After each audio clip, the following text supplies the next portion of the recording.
The mysterious deaths of Gene Hackman and his wife, Betty Arakawa, have elicited very judgmental responses about his 3 kids. How could they not bother to check on their frail 95-year-old dad? It didn't help matters that his 2 daughters were spotted nonchalantly chatting and smiling while getting breakfast at Denny's just one day after their father's dead body was discovered. Commonly, people's censure arises from the erroneous belief that all parents are amazing, wonderful, caring, and supportive people. Not everyone is born with good parents. Some unlucky ones have hugely toxic parents where distance is the only solution. As someone who grew up with a very rageful, violent father, I can only rue at people's naivety. The anger outbursts, the belittling, the control, and the refusal to accept fault all build up into the eventual rupturing of the parent-child relationship. The daily interactions between parent and child, from childhood to adulthood, nothing changes. You leave and stay away for your own sanity, hell with people's condemnation. Gene Hackman's childhood was violent and chaotic. His father abandoned the family when he was quite young,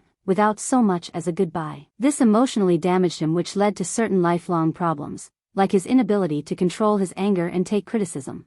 Nothing affects someone more than how their parents treated them. It is the #1 factor in determining the quality of your relationships, particularly the one you have with your kids. If you aren't aware of your history, you are bound to repeat it. According to an interview with Dennis Hopper, the director of the movie, Hoosiers, Gene Hackman could be a rageful, infuriating bore. On the set of the movie, Gene insulted him saying, "You've got no taste, your head's completely up your ass, and you're a phony." I can only imagine the pressure it must have been to be the child of a 2-time Oscar-winning actor. Constantly, falling short of their father's lofty expectations. Hackman had admitted to being estranged from his son, and by the looks of it, I don't think their relationship really recovered.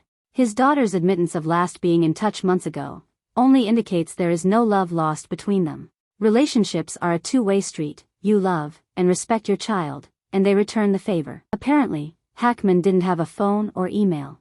All his communication went through his wife. If he didn't have a phone, did he make an effort to call his children regularly? Or did he expect his adult kids to go through his switchboard operator wife to get through to him?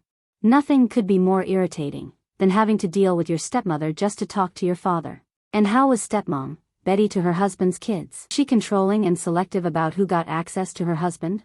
We need to understand that just because Betty may have been a dutiful wife, however, her dedication may only be reserved for the actor, not for his children, who also happened to be closer to her age. They were more like her siblings. I wouldn't be surprised if the kids got the cold shoulder from stepmom over the years, so their contact with their dad dwindled over time.